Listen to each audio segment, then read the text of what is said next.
Partie 2, chapitre 5. L'école des maqasid, les objectifs supérieurs du droit. En étudiant les apports respectifs de l'école hanafite ou de Shafi'i, on a pu s'apercevoir que dans la pratique du fiqh proprement dit, le droit et la jurisprudence, comme dans la codification en amont, déductive ou inductive, des usul al-fiqh, fondements du droit, le questionnement sur le pourquoi d'une règle et la référence explicite ou implicite à la raison d'être d'une obligation ou d'une interdiction, illa, est une constante. Le raisonnement par analogie, qiyas, ou la préférence juridique, istihsan, ne sont d'ailleurs possibles qu'à partir du moment où l'identification de la cause a pu être déterminée dans la source scripturaire première. On en extrait le principe, al-asl, qui seul permet le transfert du raisonnement juridique vers d'autres situations humaines aux enjeux similaires. Il en va d'ailleurs de même plus largement dans la sphère des masalih mursala, questions d'intérêt public sur lesquelles les textes sont restés silencieux, établis très tôt par l'imam Malik et qui imposent aux savants de légiférer en l'absence des textes, dans le prolongement et la logique des sources scripturaires. Une entreprise impossible sans avoir extrait au préalable les intentions explicites ou implicites des textes de référence. On le voit donc, les premiers fuqaha, puis après eux les usuliyoun, devaient constamment faire référence à la cause, sabab, à la raison d'être, ila, à l'intention, niya, à l'objectif, qasd, ou parfois à la sagesse, hikma, comme l'ont appelé certains savants qui justifiaient ou se cachaient derrière une obligation, une permission, ou un interdit, hukm, afin de pouvoir proposer de nouveaux avis juridiques, fatawa, ou fixer une méthodologie avec ses principes d'extraction des règles, istinbat al-ahkam al-shar'iyya. Ils s'y intéressaient par nécessité pratique dans le cadre de leur rapport au texte, soit pour appliquer les dits textes au réel, soit pour penser une grille de lecture susceptible de cadrer et d'orienter cet exercice d'application des règles aux nouvelles réalités. Qu'il s'agisse des fuqaha ou des usuliyoun, de la méthode déductive ou inductive, les objectifs des règles ainsi extraits étaient donc forcément circonscrits, et le besoin pratique imposait d'éclairer ainsi, une à une et séparément, chacune des règles établies par les sources scripturaires.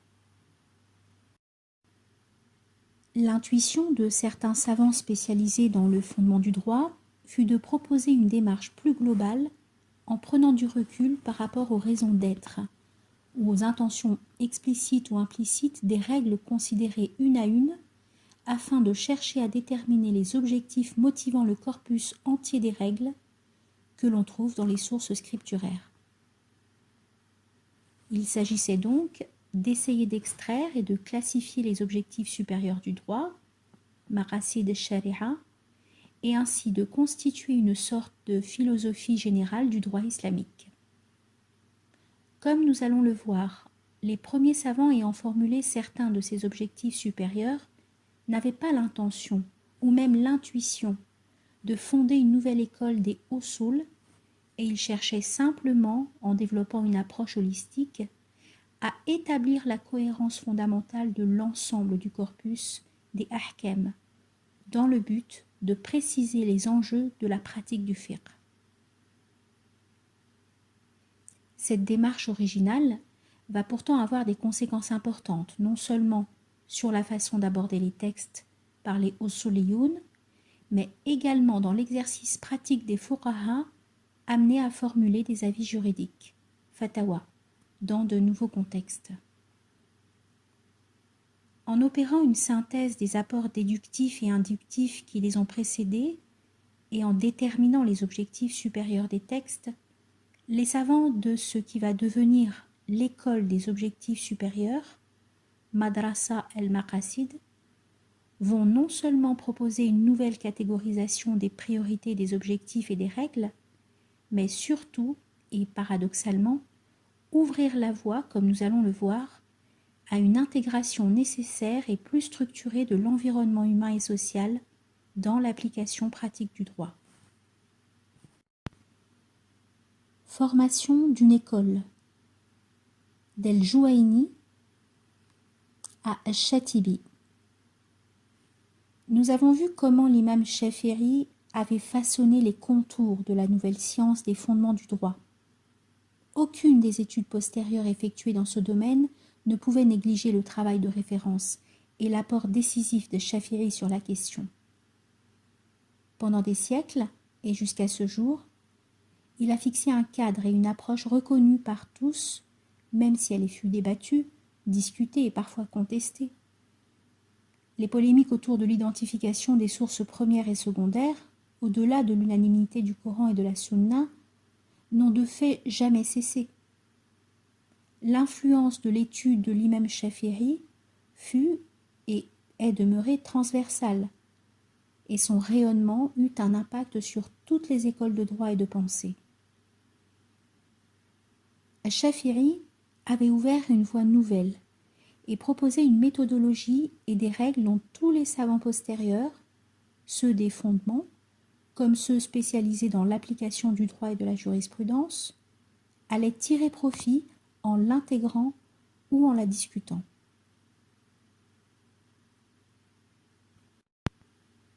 Près de 250 ans plus tard, c'est un savant issu de l'école chafi'ite qui va initier une réflexion originale sur les fondements du droit islamique. Il s'appuie certes sur les travaux de Shafi'i, mais il insiste en permanence sur des dimensions au sujet desquelles son maître avait ressenti quelques craintes, tant celles-ci pouvaient, à son sens, permettre la trahison des textes. L'intention du législateur, la raison d'être des obligations et des interdits au-delà du seul raisonnement par analogie qu'avait admis Shafi'i. Abu el-Ma'ali el-Jouaini, également connu sous le nom de l'imam des deux sanctuaires, fut au demeurant le maître d'Abu Hamid el-Ghazali, et c'est lui qui propose une catégorisation nouvelle dans son œuvre centrale, Al-Burhan fi Usul al-Fiqh. Il semble en effet être le premier à établir une catégorisation des règles selon ce qui pouvait être identifié des intentions du législateur divin et des raisons d'être des prescriptions, et non plus seulement sur la littéralité et le contenu propre de ces dernières. Ainsi, il propose de commencer par les classifier verticalement, par ordre d'importance et de priorité, de l'essentiel au secondaire, en déterminant 5 niveaux différents. Il ajoute à cette classification une catégorisation horizontale qui distingue les règles en fonction de l'objectif visé, la religion, la vie humaine, la chasteté, etc. Ainsi, El-Jouaini est le premier à proposer une méthodologie qui prend du recul par rapport au droit et à la jurisprudence islamique et de leurs applications pratiques. En partant de l'intention et de la raison d'être qui se cachent derrière chacune des règles, il cherche à atteindre l'intention supérieure du législateur divin, telle qu'elle peut être extraite en prenant en compte l'ensemble des règles et la révélation dans sa totalité. De nombreux savants avant lui avaient fait référence aux intentions et aux raisons d'être et avaient eu l'intuition, nous l'avons vu, qu'il fallait tenir compte de ces dimensions. Mais personne n'avait proposé une catégorisation systématique et cohérente des ahkam, des règles, en fonction des principes supérieurs qui les motivaient. Abu Hamid al-Ghazali, l'élève d'El-Jouaini, poursuit ce travail et cherche à définir les catégories et les principes que celles-ci peuvent contenir. Bien qu'issu de l'école chafi'ite, El-Ghazali renoue avec la notion d'istihsan que l'imam Shafi'i avait limitée et circonscrite au point, nous l'avons vu, de la priver d'une teneur propre autre que celle de la pratique du simple raisonnement par analogie. Dans son œuvre majeure en matière de fondement du droit, Al-Mustafa min Ilm al-Usul, El-Ghazali va clairement soutenir l'opinion de l'imam Malik, et de son école concernant al-masalih al-mursala, questions d'intérêt public sur lesquelles les textes sont restés silencieux, et al-istislah, raisonnement qui, en l'absence de texte sur la question, s'appuie sur l'intérêt public. Il affirme, dans sa signification essentielle, al-maslaha est une expression qui veut dire rechercher quelque chose d'utile ou écarter quelque chose de nuisible. Mais ce n'est pas ce que nous voulons dire. Parce que rechercher l'utilité et écarter le mal sont les objectifs visés par la création. Et le bien, salah, dans la création de l'humanité, consiste en la réalisation de ces objectifs. Ce que nous entendons par maslaha, c'est la préservation de l'objectif de la loi, qui consiste en 5 choses. La préservation de la religion, din, celle de la vie, nafs, celle de la raison, l'aql, celle de la descendance, nasi, et celle de la propriété, amwal. Ce qui assure la préservation de ces 5 principes est maslaha. Ce qui va à l'encontre de leur préservation est mafsada, et l'écarter est maslaha.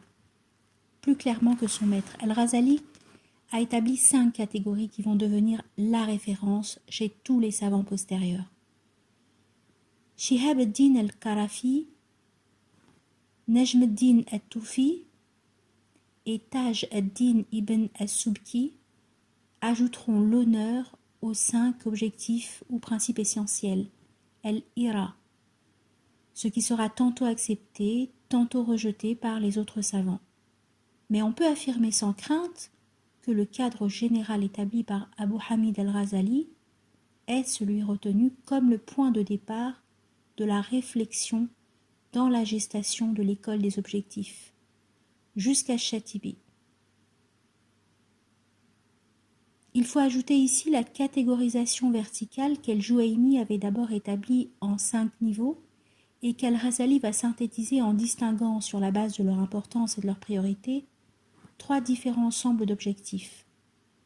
Al-Daruriyat, les 5 objectifs essentiels, Al-Hajiyat, les objectifs liés aux besoins complémentaires, et Al-Tahsiniyat ou Kamaliyat, les objectifs secondaires liés à l'embellissement ou au perfectionnement.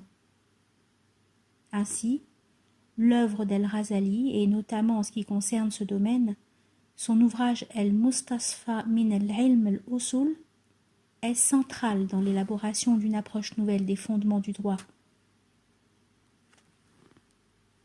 Après le Jouaini, il initie une dynamique qui cherche à déterminer une philosophie du droit islamique, en amont de la lecture circonscrite des règles, qui a pour fonction de déterminer une référence fondamentale, a priori, à laquelle le juriste El-Faqih devra faire référence et sur laquelle il devra s'appuyer a posteriori pour appliquer le droit en gardant constamment en présence l'ordre des objectifs à préserver. Ces derniers ainsi fixés, au-delà de la littéralité des textes, imposent donc aux savants d'intégrer le contexte humain et social dans leur réflexion sur l'application concrète et pratique des règles.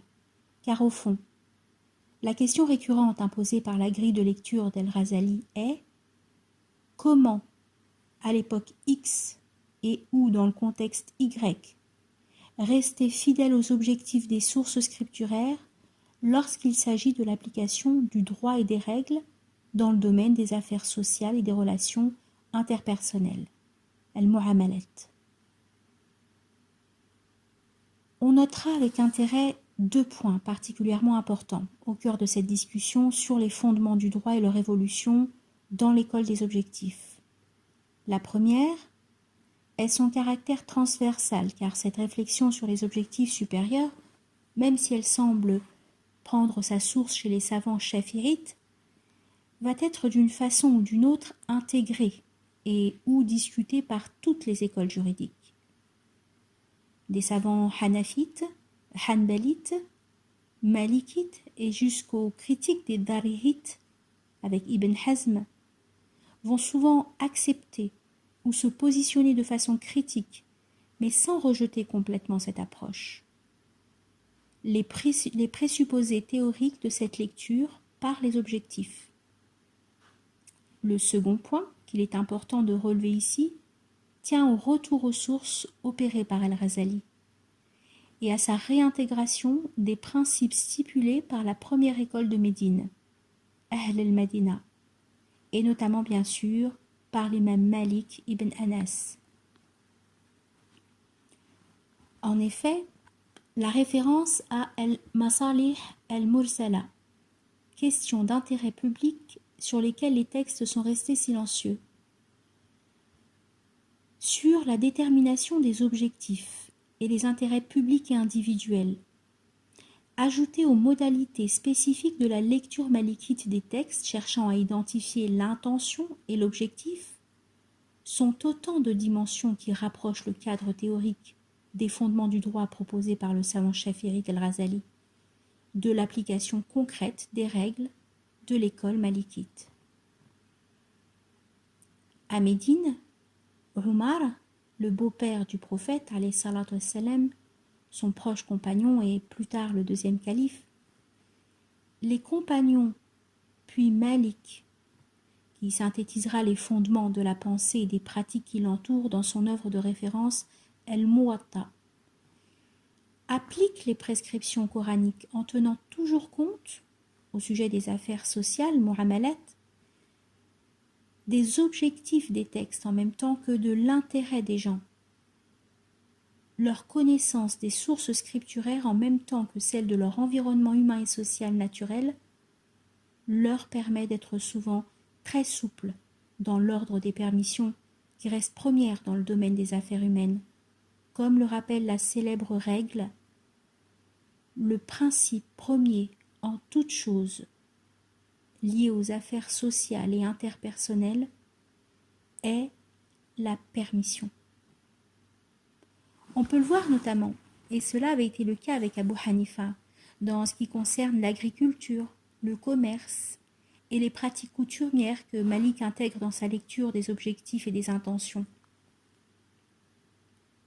Même le principe de Sad al-Dahara, l'interdiction de tout ce qui peut potentiellement mener à l'illicite ou à ce qui provoque le mal, qui va parfois se traduire par des excès d'interdiction dans son application ultérieure, est d'abord pensé avec une vision prospective, en cherchant à déterminer les mauvaises intentions ou les objectifs néfastes qui pourraient mener à la transgression. Cette précaution stricte sur les voies menant à l'illicite est nettement contrebalancée, à l'origine par cette confiance et cette souplesse dans l'ordre du permis et du licite. Il est intéressant de noter ici ce mouvement de retour vers l'origine des pratiques opérées par les savants chafi'ites postérieurs. Al-Shafi'i, nous l'avons dit, avait élaboré un cadre clair pour éviter et prévenir les excès de certains de ces savants de son époque, et avait donc été particulièrement strict sur les sources secondaires et leur usage. Plus tard, les savants des fondements du droit vont remonter aux fondements et chercher à redécouvrir et à retrouver l'esprit, la méthodologie et les outils qui avaient permis à Abu Hanifa et à Malik ibn Anas d'être fidèles au texte, mais particulièrement confiants et souples dans des environnements humains et sociaux dont ils connaissaient de l'intérieur la culture, les coutumes et les pratiques dans différents domaines. C'est paradoxalement à l'origine, dans les contours exposés par la première école des compagnons de Médine, puis dans les élaborations juridiques de Malik, que les savants de l'école des objectifs vont retrouver une lecture des textes par les objectifs, dynamique, plus flexible, plus libre et toujours orientée par une relation dialectique au contexte.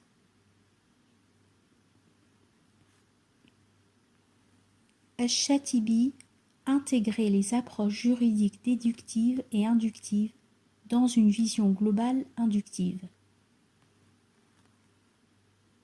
Abu Ishaq al-Shatibi semble être né à Grenade, où il a vécu de façon presque permanente. Les études le concernant, essentiellement fondées sur les dires de ses disciples, ne relèvent aucun séjour important à l'étranger et mettent en évidence que sa vie fut marquée par l'environnement religieux et intellectuel dans lequel il était plongé dès l'enfance. Shatibi fut formé à l'école malikite et la plupart de ses maîtres de Grenade furent réputés pour être des défenseurs rigoureux de cette école de droit, notamment Ibn al-Fakhar al-Birri et surtout le moufti Abu Saïd ibn Lub, avec lequel Shatibi aura plus tard un sérieux différend sur la question du credo, l'aqida. Avec ce que nous avons relevé ci-dessus de la tradition de Médine et de l'école malikite, il nous apparaît que ce n'est pas un hasard si Shatibi est issu de cette dernière tant son œuvre est influencée par les outils mis à disposition par les compagnons, la génération suivante, Tabi'un, et bien sûr l'imam Malik. Au demeurant, il y revient en tenant compte, voire en intégrant à son approche, l'ensemble des travaux et des méthodologies proposées dans l'intervalle par les savants des autres écoles shafi'ites, hanbalites, hanafites ou encore dharihites, avec Ibn Hazm, jusqu'aux différentes écoles chiites.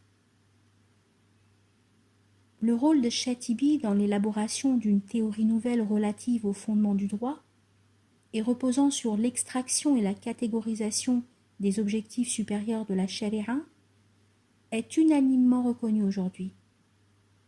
Il poursuit les réflexions d'Al-Razali et complète, précise et fixe la charpente méthodologique d'une école qui aura désormais les moyens de se présenter comme telle. Avec sa philosophie du droit, la légitimité de ses modalités de lecture et sa vision du traitement pratique des questions juridiques. Il faut préciser ici que nous n'insinuons pas qu'il y ait aucun savant intéressant ni aucune contribution majeure dans ce domaine durant les 2 siècles qui séparent Al-Razali et Shatibi. Des œuvres comme celles de Al-Razi, Ibn al-Subki, At-Tufi et Ibn Taymiyyah, pour ne citer que quelques savants célèbres, sont riches et importantes. Mais c'est bien avec l'œuvre de Shatibi qu'un tournant majeur s'opère dans l'approche des fondements du droit, avec une théorie et une méthodologie qui transcendent les écoles du droit, en même temps qu'elles opèrent une intégration des différents outils qu'elles ont proposés, et notamment les approches déductives et inductives dont nous en avons parlé plus haut. L'intention de Shatibi ne fut pas d'abord d'établir une école nouvelle, mais bien de revenir aux sources et de retrouver le souffle originel fondé sur la rigueur, la fidélité et la confiance qui animaient les premiers savants de Médine au moment de leur élaboration juridique pratique.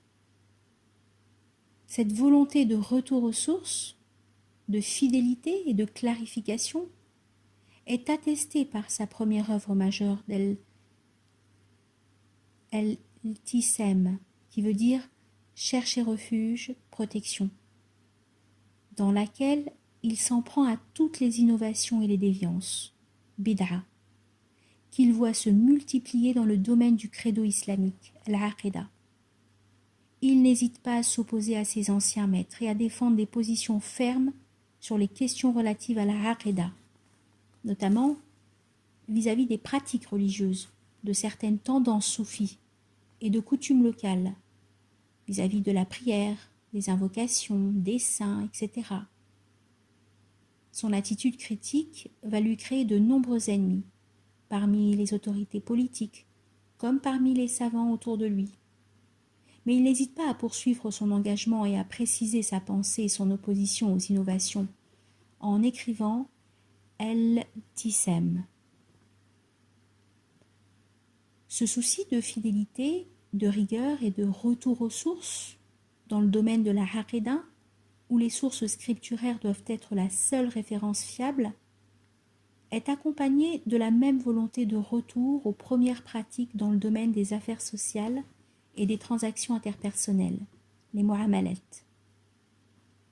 Autant être fidèle aux sources et suivre l'exemple du prophète et des compagnons signifiait être strict et sans concession dans les domaines du credo et du culte, al-aqida ou al-ibadat, autant cette attitude se traduisait par une nécessaire réconciliation avec les méthodes des anciens, as-salaf as-salih, fondées sur la connaissance des textes et de l'environnement, les intentions du législateur divin, la prise en compte de l'intérêt des personnes et surtout la confiance quant à la latitude interprétative offerte aux savants.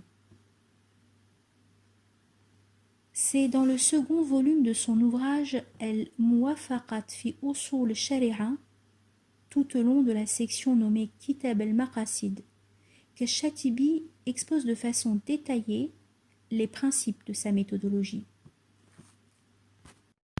Ce qui interpelle d'emblée le lecteur est le premier titre de section et l'exposé qui s'ensuit. En effet, Shatibi distingue tout de suite deux types d'objectifs. Ceux qui sont déterminés par le législateur divin, Maqasid al-Shari'i, et ceux qui sont liés aux êtres humains responsables, Maqasid al-Mukallaf. Cette typologie apparemment anodine place immédiatement le texte entre deux intentions, que le savant du droit doit essayer de lire, d'extraire, de comprendre et à terme de chercher à harmoniser dans l'application de la loi, autant qu'en orientant la compréhension et l'action des êtres humains. Au centre de cette approche réside le principe premier et global sur lequel s'établit l'école des maqasides.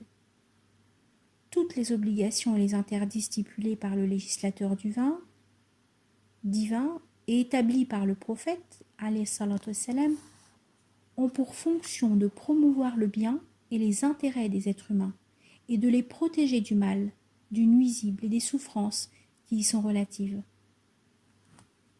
Ce principe éclaire la lecture et la compréhension des textes et produit une méthodologie reposant sur l'induction, que l'on trouve d'ailleurs déjà à une autre échelle chez Shafi'i, Abu Hanifa, Malik et d'autres savants antérieurs. D'intention et de cause, les ilal dans leur ensemble, dont la teneur apparaîtra forcément positive pour les êtres humains responsables, al-mukallifun. Une fois qu'ils les auront appréhendées et comprises. Il devrait donc y avoir une naturelle adhésion intellectuelle au sens des prescriptions bien comprises, laquelle devrait être complétée par un exercice spirituel orientant le cœur et l'intention de l'individu dans le dessein de répondre à l'appel divin, et ainsi de parachever l'harmonie de deux ordres d'objectifs. On voit donc qu'avant même d'élaborer une catégorisation des objectifs supérieurs, Al-Shatibi établit une relation dialectique entre les intentions du divin et celles de l'humain, qui passe nécessairement par la double médiation du texte divin et du contexte humain. Lorsqu'il traite des objectifs du législateur divin et qu'il propose une catégorisation verticale et horizontale des ordres, Al-Shatibi n'ajoute rien de particulier à ce que nous avons déjà vu chez Al-Juwayni ou plus précisément chez Al-Ghazali. C'est plutôt sa réflexion sur les conséquences de cette catégorisation qui est éclairante. Ce qui compte finalement est d'établir une échelle de priorité et les liens de dépendance de certaines prescriptions par rapport à d'autres. Il est clair qu'il s'agit de protéger d'abord les objectifs essentiels, darurat, avant les objectifs complémentaires, hajiyat, ou ceux destinés à l'embellissement, tahsiniyat. Si le texte nous permet d'établir cette typologie fondamentale, c'est l'environnement humain et social, le contexte, qui va nous imposer de déterminer quand l'essentiel est en danger.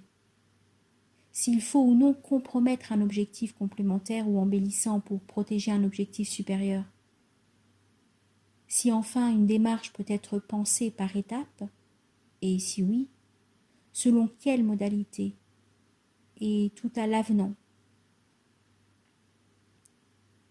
Ce travail sur les textes ne pourra se faire sans tenir compte en outre de l'intérêt des gens, masalih an-nas, puisque toutes ces catégories ne sont tout compte fait déterminées que pour servir cet objectif supérieur établi par le législateur divin. Ici encore, Al-Shatibi propose une catégorisation des êtres humains en distinguant les intérêts premiers, fondamentaux, al-masalih al-asliyat, des intérêts secondaires qui suivent, al-masalih al-tabahiyya, et ceux-ci correspondent systématiquement aux objectifs établis par le législateur, puisque les premiers sont liés à la protection des 5 catégories, la religion, la personne humaine, les liens de parenté, les biens et l'intellect, qui sont imposés à l'être humain, et les seconds aux objectifs secondaires qui recouvrent tout ce qui a trait à son bien-être et à son plaisir. Dans l'analyse conclusive de cette section, Shatibi traite d'une question fondamentale. Comment les intentions du législateur divin peuvent-elles être connues? Et se détermine pour une position médiane entre le littéralisme des Zahirites et les interprétations très ouvertes des Batinites, qui n'ont de cesse de chercher au-delà du texte le sens caché, batin, de son énonciation. La majorité des savants, rappelle Shatibi, ont choisi de considérer avec sérieux et rigueur le texte en sa forme et sa substance, sans négliger de déterminer et d'extraire les causes et les raisons d'être des règles en question. C'est cette double approche, ce double regard, qui permettra de parvenir à une compréhension globale et profonde du texte du législateur divin et de ses intentions. Shatibi poursuit alors son travail de catégorisation et établit l'ordre et les étapes dans le traitement et la compréhension des prescriptions révélées. Il convient d'abord de relever les obligations et les interdits explicitement énoncés, chercher ensuite à déterminer les raisons d'être et leurs objectifs, puis les raisons d'être et les objectifs secondaires, puis enfin de considérer les silences des sources scripturaires sur des questions nouvelles, apparues ou non dans le temps de la révélation, mais qui s'imposent aux savants du droit dans leur nouvel environnement. Shatibi intègre ici simplement les approches déductives et inductives que nous avions déjà étudiées dans l'œuvre de Shafi'i et à l'intérieur de l'école hanafite. Mais le fait qu'il fixe des objectifs supérieurs a priori, en amont de la lecture des textes, va jeter un éclairage particulier sur le travail d'extraction des règles et imposer une démarche inductive globale à la lumière des 10 objectifs supérieurs. Sa catégorisation par ordre de priorité, des textes explicites au silence des textes, que nous venons d'exposer, permet de canaliser et donc de protéger le travail d'extraction juridique, alors que les objectifs supérieurs, déterminés sur la base des intentions du législateur divin, donnent un sens, une orientation à l'ensemble de l'exercice. Pour ce faire, impossible de ne pas tenir compte en toutes circonstances de l'environnement social et humain, soit pour formuler une règle ou un avis juridique, soit pour penser son application circonstanciée à travers le double prisme de la fidélité aux causes et à l'énoncé explicite ou non des textes d'une part, et de la protection de l'intérêt des personnes à une époque donnée, dans un environnement donné d'autre part. Le savant du droit se doit donc de lire, d'induire et de comprendre le texte à la lumière des intentions du législateur divin, qui lui a imposé par ailleurs de toujours tenir compte de la situation et des intérêts bien compris des personnes. Seule une double connaissance approfondie des textes et des contextes peut lui permettre de parachever cette entreprise triplement médiane entre le texte et ses raisons d'être, entre le texte, ses raisons d'être et ses silences, et enfin entre le texte, ses raisons d'être et ses silences d'une part, et l'environnement social et humain d'autre part. Cette démarche dialectique multidimensionnelle est présentée comme celle du juste milieu qui cherche la fidélité tout à la fois aux intentions et au texte. On le voit, l'approche rigoureuse et tranchée de Chatibi concernant les prescriptions relatives au credo, l'aqida, et au culte, l'ibadat, se marie avec une méthodologie certes rigoureuse, mais fondamentalement confiante en matière de relations interpersonnelles et des affaires sociales. La prise en compte des intérêts humains, l'allègement du fardeau juridique, la simplification de l'appareil légal doivent être constants dans la façon d'aborder les sources scripturaires et de les appliquer. L'intégration, dans sa classification, du silence du législateur divin, Sukut al-Shari', n'est pas nouvelle, mais elle prend ici, au cœur de la démarche inductive globale, une importance toute particulière. Sans le dire explicitement, la méthodologie de Chatibi réconcilie les savants avec la confiance originelle des compagnons du prophète, alayhi salatu wassalam, des gens de Médine et de Malik lui-même, qui se mouvaient plus librement entre le sens des textes et leur excellente et intime connaissance de leur contexte humain.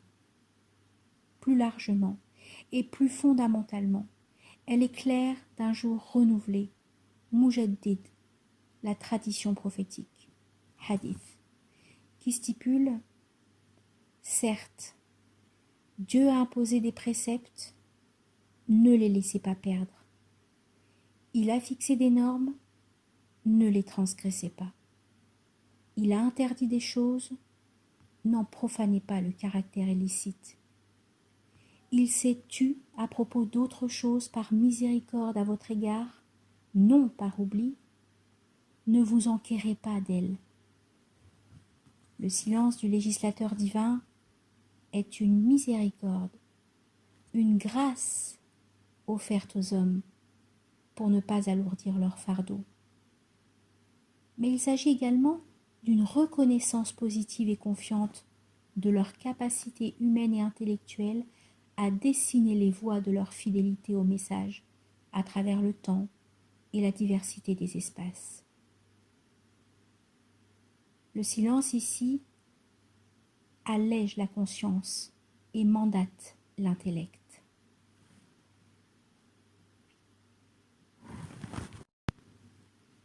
Objectif supérieur du droit et contextes humains et sociaux. La contribution de Chatibi est phénoménale dans le cadre de l'étude des fondements du droit et de la jurisprudence islamique. Il n'a certes pas tout inventé, comme nous l'avons vu au sujet de l'approche par les objectifs supérieurs du droit, mais son travail de synthèse, de catégorisation et de clarification a permis d'asseoir les fondements d'une méthodologie complète et autonome qui va fondamentalement renouveler les modalités de lecture et d'application des sources scripturaires à travers l'histoire et les différents environnements humains. On peut distinguer 3 ordres spécifiques liés à ce renouveau et qui recèlent une importance particulière pour notre discussion.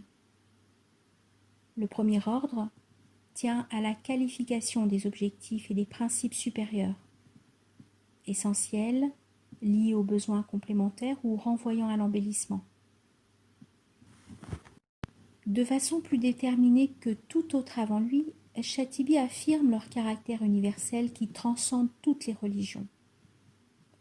Al-Razali avait relevé leur caractère supérieur et transversal à travers toutes les religions, mais Chatibi affirme avec force qu'il n'existe pas de religion ou de texte précédemment révélé qui ne mentionne explicitement ou implicitement ces objectifs supérieurs ou qui stipuleraient une norme qui leur serait opposée. Le principe englobant de ces objectifs supérieurs étant de promouvoir le bien humain et d'éviter le mal et le nuisible. Il est possible que ces objectifs ne soient pas universels, partagés, d'une façon ou d'une autre, par tous. Ainsi, le travail inductif de la raison, par son essentielle médiation, a permis de déterminer une série d'objectifs supérieurs, de les catégoriser et d'établir ainsi le socle de l'universel commun pour les êtres humains. Ainsi, la protection de la religion, de la personne humaine, des biens, des liens familiaux et de l'intellect. Chatibi intègre également à divers moments de son analyse la notion d'al-ird, l'honneur, comme 6e catégorie. Tout cela sont, selon lui, des objectifs communs à toutes les religions, et donc les transcendent pour former le cadre à travers lequel tous les textes révélés, et notamment bien sûr le Coran, doivent être appréhendés. À la différence des méthodes déductives et inductives que nous avons présentées plus haut, nées de savants qui sont d'abord des spécialistes du droit et de la jurisprudence, intéressés par les questions et les réponses pratiques, Chatibi induit d'abord les objectifs supérieurs et universels à partir des sources scripturaires elles-mêmes, pour ensuite aborder les questions pratiques à la lumière des injonctions et des orientations déterminées par les 10 objectifs supérieurs.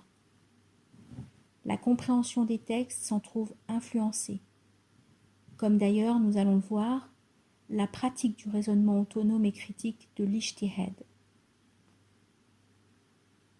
Ces objectifs supérieurs et universels, avec leurs 3 niveaux, jettent une lumière particulière sur les textes, les règles et leur application pratique. Impossible à la lumière des objectifs supérieurs de penser les textes hors de leur rapport au contexte, de leur application concrète, puisque cette dernière doit, en toutes circonstances, rester fidèle au principe de protection du bien et de rejet de nuisibles dans les différentes catégories énoncées.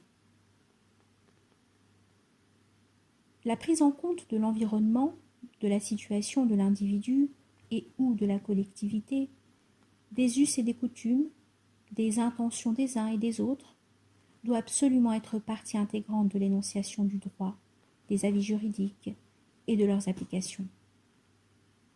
Cela est tellement vrai que Chatibi relève, plus précisément encore que les savants qui l'ont précédé, qu'une action jugée en soi permise, recommandée, licite, détestable ou même illicite, peut changer de statut selon le contexte dans lequel est pensée et jugée, et qu'il en va de même d'ailleurs pour l'ordre des priorités entre des éléments appartenant en propre aux objectifs essentiels, aux besoins complémentaires, aux embellissements, lesquels de la même façon peuvent s'intéresser ou passer d'une catégorie à l'autre en fonction du contexte.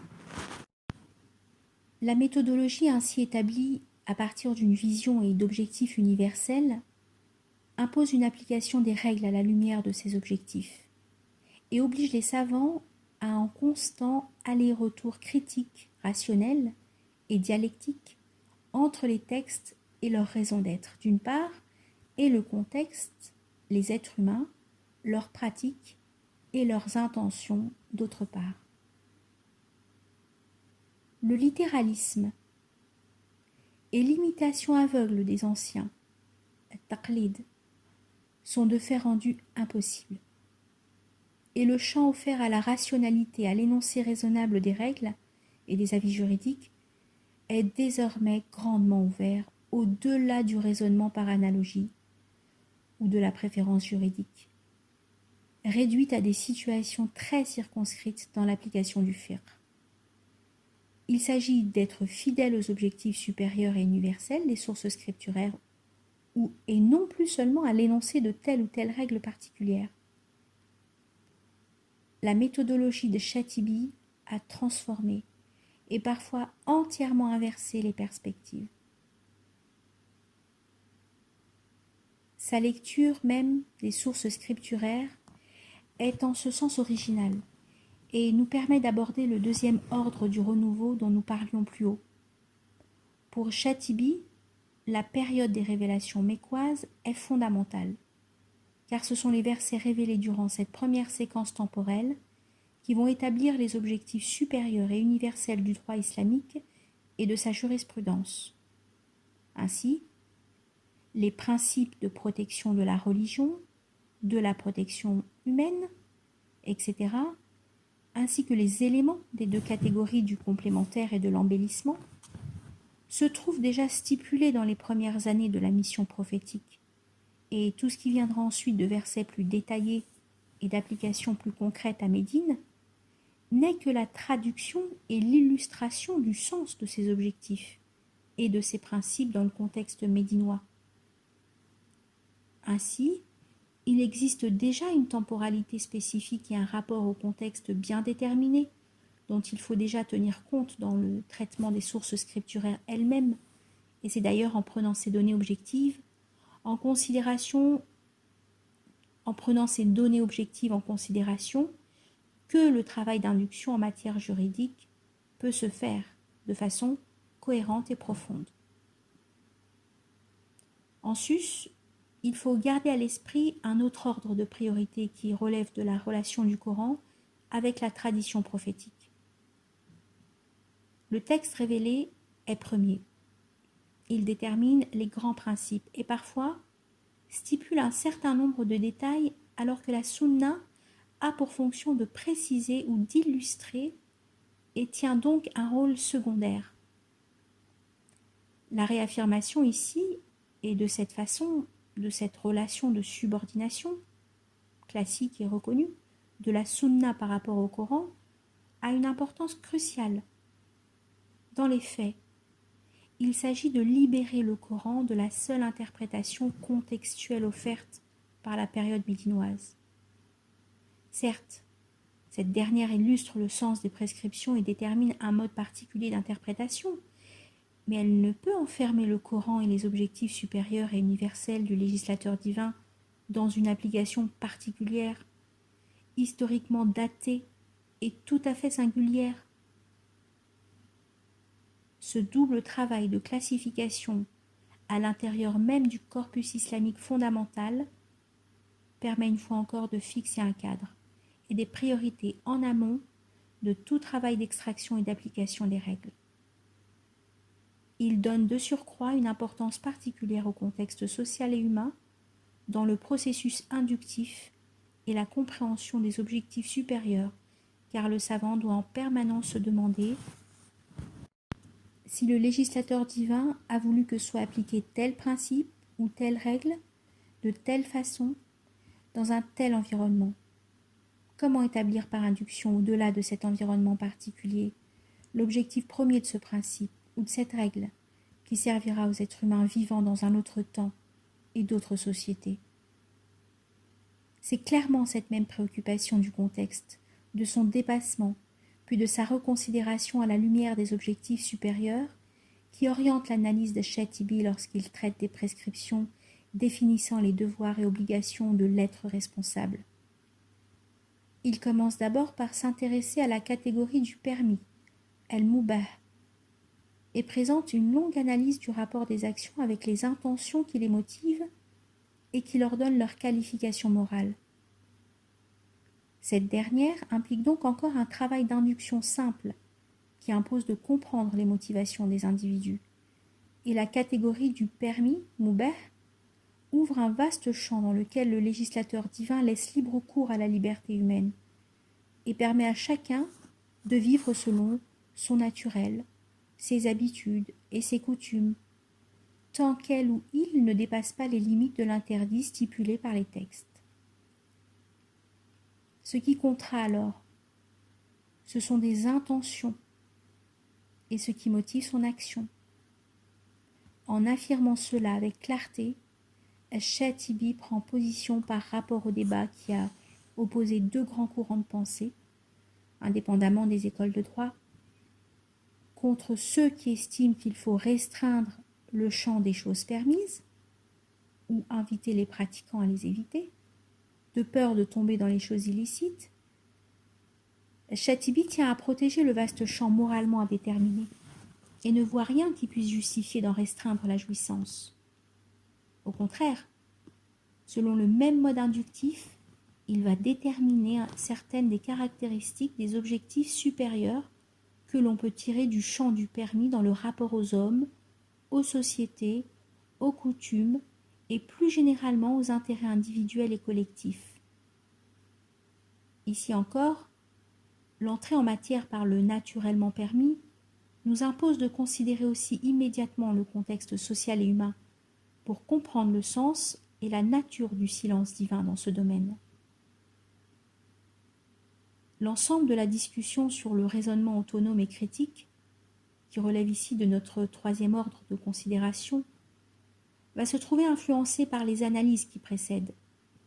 Que ce soit en présence ou en l'absence des textes, la raison humaine est convoquée en permanence afin de découvrir les liens de causalité, les différents rapports des objectifs induits aux conséquences visibles, les potentielles sphères d'analogie, les relations dialectiques des textes aux divers contextes, etc.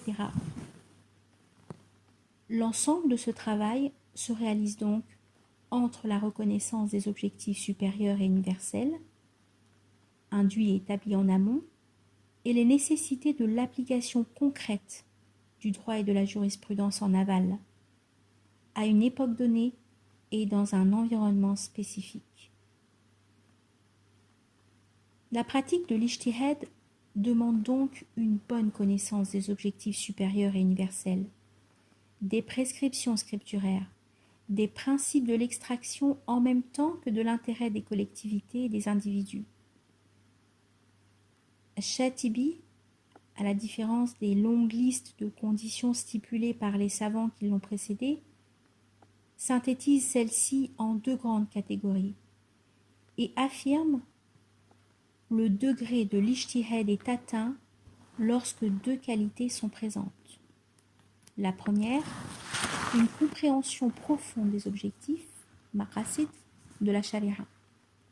Deuxièmement, une maîtrise réelle des différentes méthodes de la déduction et d'extraction, istinbat, fondée sur la connaissance et la compréhension.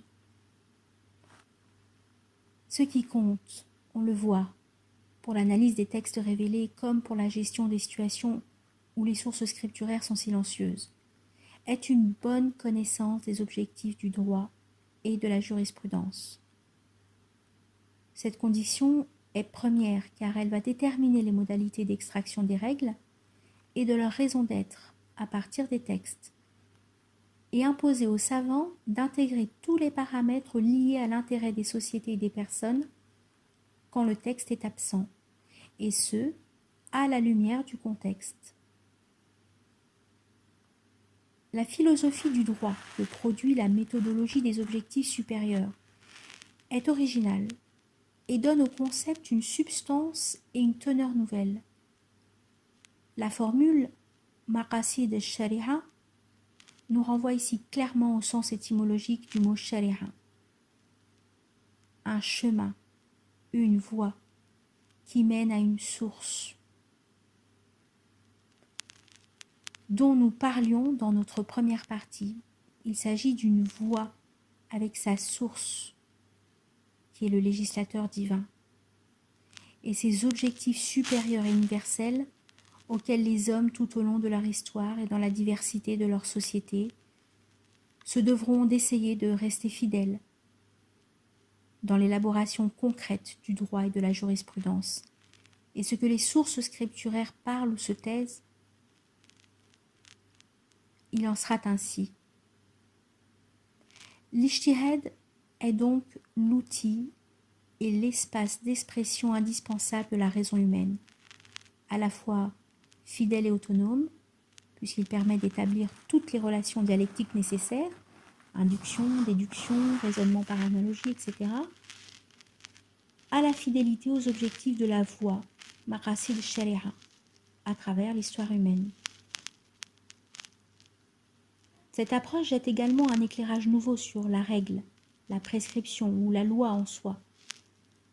L'application littérale est proprement impossible, à l'exception de la majorité des règles du culte, et impose une constante mise en perspective des objectifs supérieurs de la voie qui doivent déterminer en toutes circonstances les modalités de leur possible application, même pour les textes les plus explicites. C'est ainsi qu'il faut comprendre la décision du calife Omar de suspendre l'application des peines pour les voleurs pauvres en période de famine. L'application littérale de la peine aurait contrevenu à l'objectif supérieur de justice, puisque les voleurs pauvres auraient été doublement victimes. Ainsi, les objectifs de la voie orientent et déterminent de façon claire l'application des règles et des lois au-delà de leur littéralité dans les textes de référence. Cette mise en perspective à la lumière des objectifs est la condition sine qua non de la fidélité. Impossible de ce fait dans l'équation des objectifs supérieurs de ne pas tenir compte de l'environnement social et humain. Non seulement il éclaire les textes fondamentaux, mais seule sa connaissance approfondie permet de rester fidèle aux volontés du législateur divin.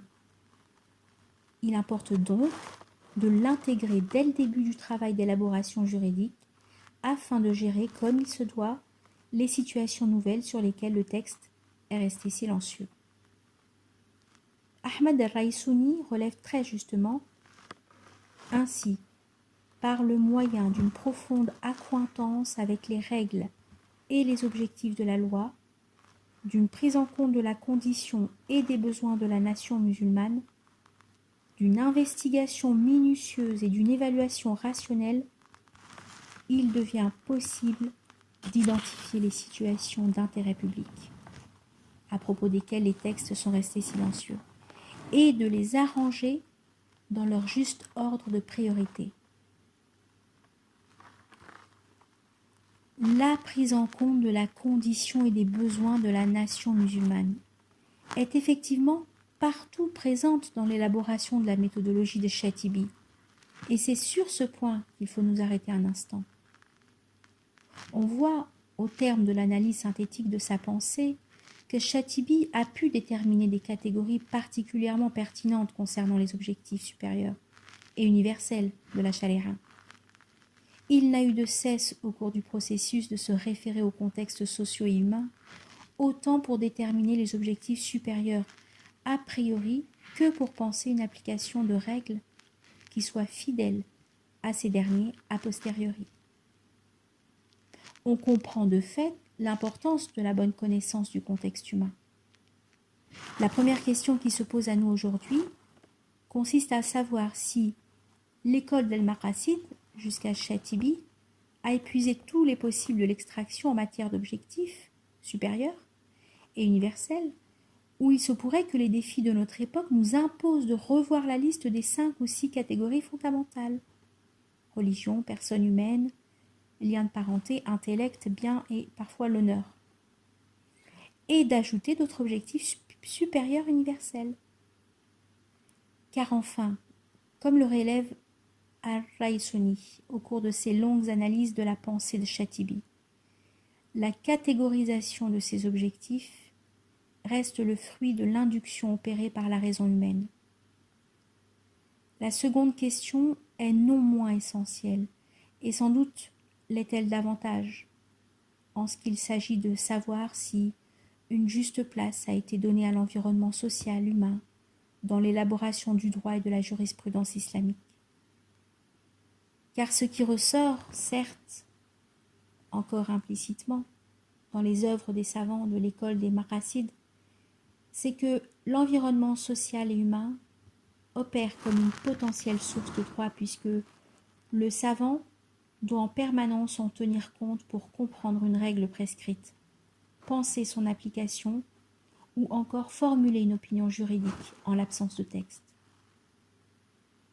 Une chose néanmoins est d'affirmer qu'il importe de tenir compte du contexte et d'en posséder une connaissance approfondie.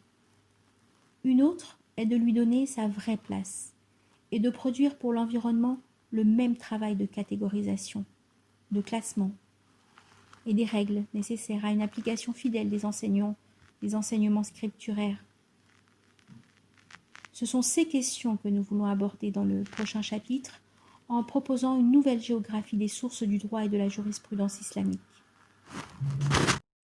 Avant cela, il nous paraît intéressant d'établir une sorte de bilan d'étape à la suite de la présentation des différentes écoles classiques des fondements du droit. Chapitre 6. Une synthèse. Notre analyse de l'œuvre de Shafi'i a montré comment sa contribution fut et demeure centrale dans le domaine des fondements du droit et de la jurisprudence islamique. Il est le premier à avoir eu l'intuition qu'il fallait, au-delà de l'élaboration et de l'exercice du fiqh, établir un cadre, une grille de lecture et une méthodologie dans le traitement des sources scripturaires fondamentales. Il va fixer des règles, déterminer des relations entre les textes et les contextes d'énonciation, établir des relations avec l'environnement social et humain qui lui permettront de circonscrire les normes d'extraction des causes et des raisons d'être des prescriptions. C'est à partir de ce travail qu'il déterminera les horizons et les limites du raisonnement par analogie et, de façon limitative, de l'usage de la préférence juridique. Istihsan. Au IIIe siècle après l'hégire, Shafi'i, qui fut l'élève de Malik, le contemporain des deux principaux élèves d'Abu Hanifa, Abu Yusuf et Shaybani, et le maître d'Ibn Hanbal, se trouve au centre des débats juridiques les plus vifs et les plus passionnés. Il perçoit que de plus en plus de savants ou d'écoles semblent prendre des libertés vis-à-vis des textes au nom des raisonnements par analogie très libres, le qiyas, du consensus, l'ijma', vaguement vérifié ou de préférences juridiques plus ou moins justifiées.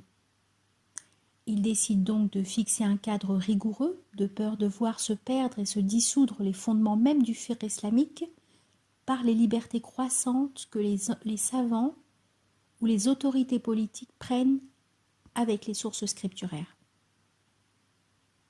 Il revient au texte fondateur et établit déductivement une méthodologie destinée à fixer un cadre et à prévenir les excès dans l'élaboration juridique.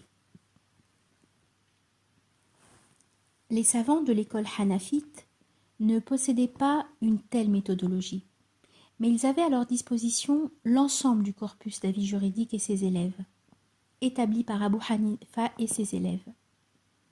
C'est à partir de ces derniers qu'ils vont essayer de reconstruire les différents raisonnements de leur maître afin d'identifier la logique sous-tendant leur réflexion et les modalités d'extraction des règles juridiques. Cette méthode inductive, postérieure à la méthode déductive de Shafi'i, va pourtant les faire revenir à une pratique historiquement plus proche de celle du prophète et des compagnons. Dans la tradition des gens de l'opinion, Ahl al-Ray, Abu Hanifa n'avait jamais hésité à interpréter les situations, à user du raisonnement par analogie, voire à projeter des situations imaginaires. La constante de son approche en matière de fatawa est la prise en compte permanente de l'environnement, des réalités humaines, des pratiques coutumières qu'il intègre, avec ses élèves, dans la formulation juridique, comme les compagnons le faisaient naturellement à Médine, dans un milieu qu'ils connaissaient parfaitement. Abu Hanifa, convoquant la préférence juridique et l'istihsan pour, à l'opposé de Shafi'i, empêcher une application restrictive du raisonnement par analogie, a maintenu ouvert un vaste espace à la pratique du raisonnement critique et autonome, ijtihad, fondé sur la confiance qu'il avait tant en sa compréhension des textes qu'en sa connaissance de sa société. Et cela est particulièrement explicite dans le domaine du commerce qu'il pratiquait personnellement. Au 8e siècle de l'hégire, Shatibi, à la suite d'El-Juwayni, d'Al-Razali et de tant d'autres, va tout à la fois retrouver et amplifier l'inspiration qui avait nourri le maître de l'école du droit qui dominait à Grenade à cette époque. L'imam Malik avait vécu à Médine et était encore plus près des compagnons et de la génération suivante que l'avait été Abu Hanifa. La rigueur en matière de credo et des règles du culte se mêle à une approche confiante des situations nouvelles pour lesquelles aucun texte explicite n'a été révélé. Malik n'hésite jamais à chercher les raisons d'être des obligations ou des interdits, à analyser les intentions au-delà de la littéralité des énoncés et des propos, et à tenir compte de l'intérêt de la société et des individus en l'absence de texte sur une question. Le champ offert à l'interprétation, à l'exercice du raisonnement critique et autonome, est proportionnel aux outils mis à la disposition du savant du droit. Plus de 500 ans plus tard, Al-Shatibi, armé des mêmes outils et opérant la synthèse des nombreux travaux qui l'ont précédé, par des savants issus de toutes les écoles juridiques, va proposer une approche fondée sur les objectifs supérieurs du droit et de la jurisprudence qui, de par sa nature même, impose aux savants de revenir, par les exigences mêmes de la méthode, à l'attitude naturelle des premiers compagnons et des premiers spécialistes de la jurisprudence. Il s'agit de penser l'application de la loi et des règles en fonction des objectifs supérieurs et universels qui imposent de tenir compte tout à la fois de l'énoncé des textes, mais également des contextes humains et sociaux. Nous avons vu combien Shatibi avait insisté sur le travail d'extraction des raisons d'être, dans l'induction des objectifs supérieurs pour permettre ensuite à ces dernières d'orienter le travail des savants du droit dans l'application des règles. L'omniprésence de l'ijtihad, pour comprendre comme pour appliquer les textes, nous rapproche de l'attitude des compagnons et du sens même de la réponse exprimée de façon tout à fait naturelle par Mu'adh ibn Jabal répondant aux questions du prophète. Au Yémen, dans un contexte nouveau, il allait faire un effort de raisonnement critique autonome, en l'absence de texte dans le Coran et la Sunna, pour trouver la bonne réponse juridique respectant l'objectif, l'esprit et la lettre du message. À l'étude, on s'aperçoit que plus on remonte dans le temps, plus on se trouve à proximité du prophète et des compagnons, plus on sent que les savants moins crispés par les potentiels excès de leurs contemporains font confiance à leur capacité de comprendre le sens des textes et les modalités de leur application dans leur milieu. Ce qui était surtout déterminant chez les compagnons et les premiers savants était bien sûr leur parfaite connaissance de l'intérieur de leur société. Leur attitude naturelle face au texte présuppose implicitement cette connaissance du milieu ambiant qui leur permet d'établir les liens, de penser des adaptations, de lire le texte différemment. Cette connaissance était endogène et allait tellement de soi qu'elle n'entrait pas en compétition avec la connaissance perçue comme devant être acquise et de fait exogène, qui était celle des sources scripturaires. On ne trouve pas, si ce n'est au sens d'une adjonction à la connaissance des textes, de référence articulée à la connaissance de l'environnement. Pourtant, toute étude sérieuse des travaux des savants, et notamment des premiers tels que Malik ou Abu Hanifa, montre que leur aisance vis-à-vis des textes et la nature des sources secondaires qu'ils mettent à leur disposition tiennent d'abord à un implicite dans le traitement des textes qui réside dans leur connaissance de leur société ou du champ d'activité sur lequel ils légifèrent. L'école des objectifs supérieurs ne serait d'aucun apport ni originalité si, dans l'exposé même de sa méthodologie, elle n'intégrait pas, comme nous l'avons vu, la considération du milieu social et humain. La question qui se pose à nouveau aujourd'hui est de savoir si les savants sont allés assez loin dans l'intégration du contexte, l'élaboration du droit et de la jurisprudence. La connaissance du contexte, qui fut d'abord naturelle pour les compagnons et les premiers savants, puis imposée comme référence secondaire implicite ou indirecte par les méthodologies des fondements du droit, ne doit-elle pas changer de statut tant cette connaissance s'est complexifiée et impose désormais de tenir compte de paramètres multiples et ardus?